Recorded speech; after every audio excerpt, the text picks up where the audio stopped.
I suspected my wife was planning a divorce, so I moved my assets. 2 weeks later, she filed, then backtracked when her plan backfired. My wife and I had been married for 4 years. Things were solid. We were that couple with inside jokes and effortless rhythm. Then 6 months ago, everything changed. She started carrying her phone everywhere, even to the kitchen. Before, it would sit on the coffee table for hours. When I joked about running a spy ring, she said work was emailing her a lot. Days later, she added a password. Then came calls outside the room. Her phone would ring, and she'd disappear. "Just a friend from work," she'd say. She started keeping her phone face down, quickly moving it when I reached near it. When I'd bring up future plans, anniversary trips, saving for a car, she'd just say, "Yeah, we'll see," and change subjects. One Wednesday, she said she was meeting a friend for coffee. I was nearby running errands. Figured I'd surprise her. She wasn't with her friend. She was pacing outside the cafe, phone to her ear. I overheard, "It's almost ready," and starting fresh soon. When she got home, I asked how coffee went. She told me a complete story about her friend's boyfriend drama, a total lie. Then she started asking about organizing our finances. We should have everything in one place. Account info, passwords, documents, just in case of emergency. We'd never discussed this. "What kind of emergencies?" I asked. "What if something happens to one of us? Or we need to make a financial decision quickly?" It sounded rehearsed. Days later, I checked our joint account. Small transfers over the last month, amounts I couldn't identify. Not bills, not groceries. She was moving money. I called a lawyer friend. After I explained everything, he said, "You're not insane for wanting to be ready. If you're concerned about protecting your assets, now's the moment." That night, while she was out, I transferred most assets, cash, investments, the house deed,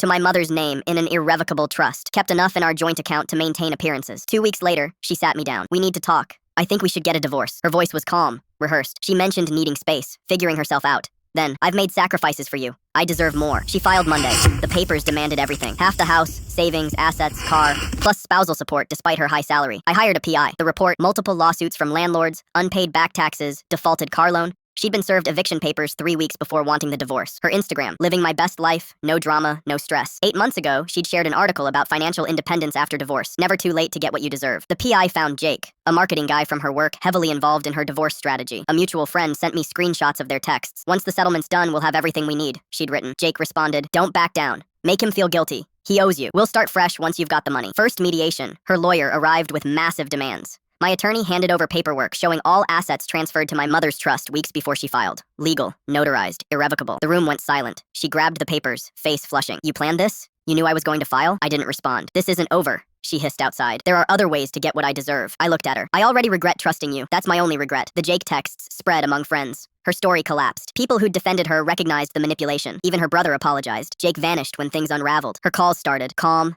then sobbing, then screaming. When those didn't work, she told people the divorce was a prank, then a relationship test. By the time everything finalized, she got only her belongings. Her lawyer dismissed the case. The trust was unbreakable. Her final voicemail, "I'll drop everything if you just talk to me." I didn't respond. Too late. I got the house, my savings, and peace of mind.